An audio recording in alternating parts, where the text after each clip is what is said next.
sort de la force Barkhane au Sahel bientôt connu. Aujourd'hui s'ouvre le sommet de Pau, une rencontre qui réunit les dirigeants du G5 Sahel et celui de la France. Quelle réponse apporter à la recrudescence du terrorisme au Sahel? Ces six dirigeants vont redéfinir les bases de leur coopération et s'entendre sur les actions à mener dans cette guerre asymétrique. Vous en saurez plus dans un instant. Ici, les échanges portent déjà fruit. La Libye vers un cessez-le-feu. Le chef du gouvernement libyen d'Union nationale et son rival, le maréchal Khalifa Haftar, sont attendus aujourd'hui à Moscou pour signer un accord de cessez-le-feu. Vous en saurez plus dans cette édition. 2019, une année de défis au Burkina. Redorer le blason sociopolitique du pays, un défi relevé à travers le dialogue politique, un cadre d'échange sur les grands problèmes de la nation burkinabé. C'était un point majeur de l'actualité du pays. Vous le verrez dans la rétrospective sociopolitique du Burkina que nous vous proposons. Ce sont là les titres de votre 12h50. Bonjour et merci de nous suivre. Aujourd'hui, à Pau, dans le sud-ouest de la France, s'ouvre le sommet consacré à la situation au Sahel. Cette rencontre qui fait couler beaucoup d'encre et de salive intervient 5 semaines après l'invitation d'Emmanuel Macron à ses homologues sahéliens. Les travaux vont se concentrer sur une seule journée, mais en 3 temps. En premier lieu, il y aura une cérémonie d'hommage aux 7 soldats français tués le 25 novembre au Mali dans un accident d'hélicoptère. Puis viendra le véritable temps fort de la journée, le sommet à lui-même qui aura lieu dans la foulée à partir de 16h30. Les 6 présidents s'entretiendront d'abord à huis clos avant que la réunion ne soit élargie au ministre des Affaires étrangères et de la Défense, au chef d'état-major des armées et au chef des services de renseignement des différents pays. La rencontre va se clôturer en début de soirée par une conférence de presse commune. À l'issue, les présidents français et sahéliens participeront à un dîner de travail en compagnie des représentants des organisations internationales. Nous y reviendrons dans nos prochaines éditions. Et l'ONG Stand for Life and Liberty se prononce sur cette politique France-Afrique. L'organisation salue le processus enclenché de la mutation du franc CFA vers l'éco. Par ailleurs, elle dénonce la parité fixe de la nouvelle monnaie vers l'euro. Le compte rendu avec Ahmed Nanema et Bachirou Sawadogo. La coordination nationale de l'ONG Est-Ouest au Burkina Faso donne sa lecture de l'actualité nationale et internationale de l'heure, ici dans l'une des salles de la maison des retraités Antoine Nanga. Après avoir condamné les attaques terroristes perpétrées au Burkina et témoigné sa solidarité aux forces de défense et de sécurité, ainsi qu'aux victimes, l'ONG Est-Ouest s'indigne de l'ingérence de la France dans les affaires des États africains, en l'occurrence la mutation du franc CFA. Nous rejetons la monnaie franc CFA dans sa forme actuelle avec la parité fixe avec l'euro. Je tiens à préciser que le franc CFA n'est pas une monnaie, elle est une sous-monnaie car arrimée à l'euro. La déclaration de M. Alassane Ouattara, président ivoirien et président en exercice de la conférence des chefs d'État et de gouvernement du l'UEMOA, relative aux réformes sur le franc CFA, est loin de nous satisfaire. L'ONG Est-Ouest souligne les insuffisances de l'éco qui constituent des inconvénients pour l'économie des nations africaines. Nous dénonçons la parité fixe maintenue avec l'euro à cause de ses méfaits sur nos économies. Ces méfaits sont entre autres la perte de compétitivité de nos productions locales, le renforcement de l'extraversion de nos économies et la privation d'un important instrument de politique économique. Cependant, la coordination nationale de l'ONG Est-Ouest apprécie quelques acquis qu'offre la monnaie éco, notamment le retrait des représentants de la France de tous les organes de décision et de gestion de l'UEMOA. Nous saluons certes les avancées en termes de changement de nom, du nom de la monnaie de franc CFA à éco, l'arrêt de la centralisation de 50% de nos réserves de change au Trésor français et la fermeture du compte d'opération ainsi que le retrait des représentants de la France de tous les organes de décision et de gestion de l'UEMOA. Toutefois, Au regard de son opinion sur les relations qu'entretiennent la France avec l'Afrique, l'ONG rassure qu'elle n'est pas contre le pays de Molière. Créée en avril 2019, l'ONG Est-Ouel est une organisation panafricaine et mondiale. Elle se présente comme étant le canal d'émancipation des sans-voix, en luttant pour la vie, la liberté et le bien-être de toute l'humanité, d'où sa devise « Stand for Life and Liberty ». Au Mali, un accord a été trouvé et signé entre l'ex-rébellion CMA et les groupes armés dits de la plateforme pour la sécurité de la ville de Manaka dans le nord. Cet accord signé hier vise à mettre fin à la circulation des armes, l'insécurité et les violences intercommunautaires. Outre la cessation des hostilités, un point important de l'accord est l'instauration des patrouilles mixtes. Si des responsables politiques des deux mouvements ont fait le déplacement de Menaka, ce sont les chefs militaires de sécurité qui ont signé l'accord, ce qui constitue un gage important selon certains observateurs. D'un accord à un autre, cette fois-ci, il s'agit de la Libye. Le chef du gouvernement libyen d'union nationale reconnu par l'ONU, Fayez al-Sarraj, et son rival, le maréchal Khalifa Haftar, homme fort de l'Est libyen, sont attendus aujourd'hui à Moscou pour signer un accord de cessez-le-feu. Ce cessez-le-feu, à l'initiative de la Turquie et de la Russie, est déjà rentré en vigueur hier en Libye après plus de 9 mois de combats meurtriers aux portes de la capitale Tripoli sur fond de crainte d'une internationalisation accrue du conflit. Venons-en maintenant à cette rétrospective. Vous l'aurez vu, vous l'aurez entendu ou vécu, l'atmosphère sociopolitique au Burkina n'était pas assez reluisante en 2019. Une année marquée par de nombreux soubresauts, tant au niveau de la fronte sociale, des préparatifs des élections à venir ou encore de la situation sécuritaire. Des questions qui ont amené l'exécutif burkinabé à initier un dialogue politique entre toutes les parties prenantes. Un pan majeur de l'actualité du Burkina l'année écoulée, c'est aussi la formation d'un nouveau gouvernement par Roch Kaboré, un gouvernement de 32 ministres avec à sa tête Christophe Dabiré. Retour sur tous ces événements avec Benjamin Kwame. L'actualité au Burkina Faso en 2019 a maintenu plus d'un en haleine. Le pays dirigé par Roch Christian Kaboré a vécu dans un tourment inhabituel.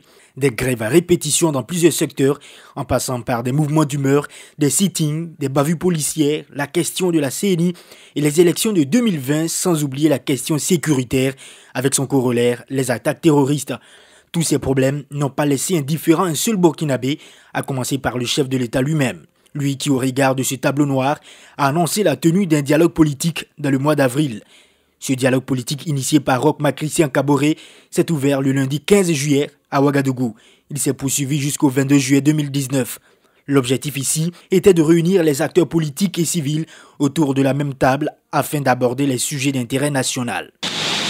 Au moment où s'ouvrent les travaux du dialogue politique que j'ai souhaité instaurer, ces dernières années, notre pays subit des attaques terroristes d'une ampleur jamais égalée, à un moment où les attentes sociales se font de plus en plus pressantes et généralisées de la part des partenaires sociaux. Tout en considérant légitimes les aspirations de notre peuple au progrès, à la justice et au bien-être, force est de reconnaître que les ressources du pays ne permettent pas de faire face à toutes ces attentes et revendications en même temps. Au surplus, certains comportements imputables à l'incivisme, au défi à l'autorité de l'État, à l'intolérance et au jusqu'au-boutisme se développent au mépris de notre vivre ensemble. Certaines thématiques abordées lors de ce dialogue appellent à un élargissement de cadre pour des discussions impliquant d'autres composantes de la nation. À terme, je m'engage à transmettre toutes les propositions consensuelles au gouvernement et au Parlement dans le respect des attributions respectives de toutes les institutions républicaines. Plusieurs problématiques sensibles sont abordées lors de cette semaine d'échange, notamment la question du vote des Burkinabés de la diaspora aux prochaines élections, mais aussi le contexte sécuritaire particulier entourant ce scrutin. Le président Kaboré a réaffirmé sa volonté de faire tenir des élections libres, démocratiques et transparentes sur l'ensemble du territoire national et à l'étranger, malgré le contexte de terrorisme. D'autres recommandations au terme de ce dialogue renforcer les capacités matérielles, financières et humaines des forces de défense et de sécurité, identifier les difficultés qui entravent l'unité nationale, la cohésion sociale et le civisme. L'autre point qui n'a pas fait de consensus au cours de ce dialogue est l'utilisation de la carte consulaire pour le vote de la diaspora. Pour l'heure, les Burkinabés attendent encore l'effectivité des recommandations de ce dialogue. Mais avant l'avènement de ce dialogue politique, Roch Kaboré a procédé au remaniement de son gouvernement chapeauté d'alors par Paul Kabatieba. Il a été constitué le 6 janvier 2016 et ses activités stoppées le 19 janvier 2019. Le nouveau chef du gouvernement est donc Christophe Dabiré, nommé le 21 janvier 2019. 3 jours plus tard, un gouvernement de 32 membres est constitué. On enregistre 9 départs et 8 arrivées. Une personnalité de la société civile s'occupe de la défense. Il s'agit de Chérif Sy. Monsieur Sy, ministre d'État, va également s'occuper des anciens combattants. Il avait dirigé le Conseil national de la transition, l'institution mise en place après l'insurrection populaire ayant entraîné le départ du président Blaise Compaoré fin 2014. Ousseini Compaoré, lui, a remplacé Clément Sawadogo au ministère de la Sécurité, tandis que Lassane Kaboré succède à Rosine Koulibaly au ministère de l'Économie, des Finances et du Développement, un ministère où sont intervenus plusieurs semaines de grogne. Plusieurs ministres du gouvernement précédent font partie du nouveau, dont Alpha Barry, qui reste à la tête du département des Affaires étrangères, et René Bagoro, qui conserve le ministère de la Justice. Des acteurs de la société civile et des partis d'opposition demandaient depuis plusieurs mois le remplacement des ministres chargés de la sécurité et de la défense. La composition de ce nouveau gouvernement a donné un peu de sourire aux Burkinabés, car affirmait pour certains que le précédent n'était pas assez compétent pour faire face aux défis que connaît le pays. Chose faite il y a 1 an aujourd'hui. Ce nouveau gouvernement a été à la taille des défis actuels que traverse le pays. À chacun son observation.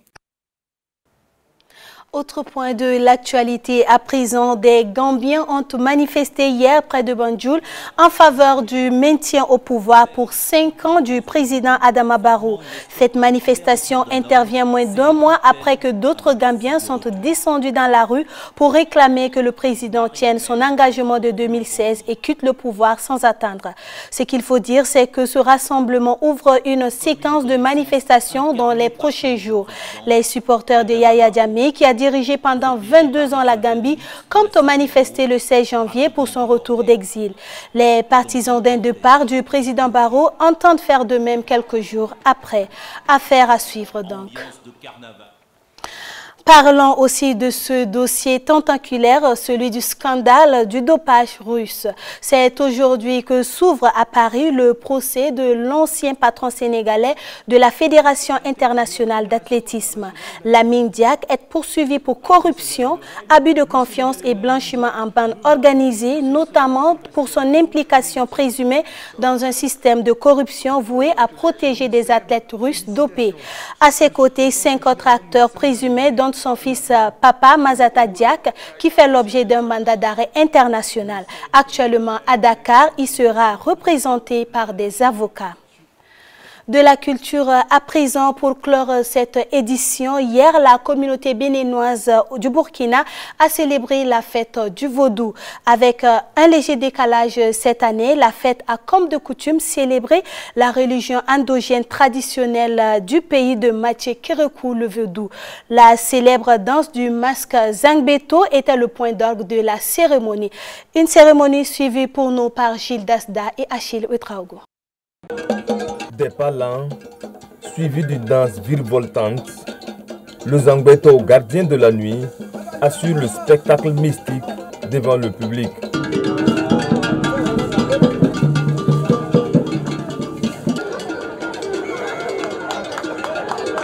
Nous sommes à Ouagadougou, dans la cérémonie de célébration du Vaudou par la communauté béninoise résidente au Burkina. Le Vaudou, c'est un esprit de sécurité pour la population. C'est ça le Vaudou. Le Zangbeto, c'est la sécurité. Ça protège le monde, la population, le monde entier. Là où on dit Zangbeto, là où on dit le Vaudou, c'est une protection de soi-même. Ça vous fait mal à quelqu'un. Non, ça ne fait pas mal. C'est ça le Vaudou. Le Vaudou, c'est quelque chose qui est très bon. Les gens qui disent que le Vaudou est mauvais, c'est eux-mêmes qui sont mauvais. Parce que tu pars à l'église. Tu as promis à Jésus que tu vas lui donner quelque chose. Si il fait, il te prie et tu as gagné ce boulot, il t'a donné et tu commences par le fuir pour lui donner ses bougies. C'est pareillement comme le vaudou. Loin de sa terre natale, le Béninois demeure donc dans l'esprit des religions endogènes. Quand nous quittons nos pays et que nous allons à l'extérieur, nous oublions tout ce qui est tradition, tout ce qui est interdit. On dit voilà, ça c'est une interdiction, on ne doit pas faire, on ne doit pas chercher la femme de quelqu'un, on ne doit pas faire ci, on ne doit pas faire ça. Les gens le font parce qu'ils se disent qu'ils sont à l'extérieur. Alors que selon la tradition, on nous dit voilà, vous ne devez pas faire ci, vous ne devez pas manger ci, vous ne devez pas manger ça. Les Burkinabés ont leurs coutumes que nous respectons beaucoup. Et avant de faire d'organiser cette cérémonie, nous avions demandé une autorisation à tous les chefs coutumiers. À la question de savoir si vaudou ne rime pas avec sorcellerie, le président de la communauté béninoise est catégorique. La sorcellerie à part, le vaudou à part. Le vaudou, c'est comme nous le disons, c'est une divinité. C'est une divinité ancestrale. Le vaudou, vous l'appelez, quand vous croyez en lui, vous l'appelez et il vient. C'est une question de foi. Quand vous avez la foi, et vous avez les miracles. C'est aussi l'occasion de vœux de paix pour le Burkina. Cette cérémonie de célébration du vaudou a été instaurée en 1990 par Nicéphore Soglo, alors président du Bénin. Elle a lieu chaque 10 janvier et est célébrée en décalage cette année au Burkina par une communauté béninoise forte de 8 000 à 10 000 membres.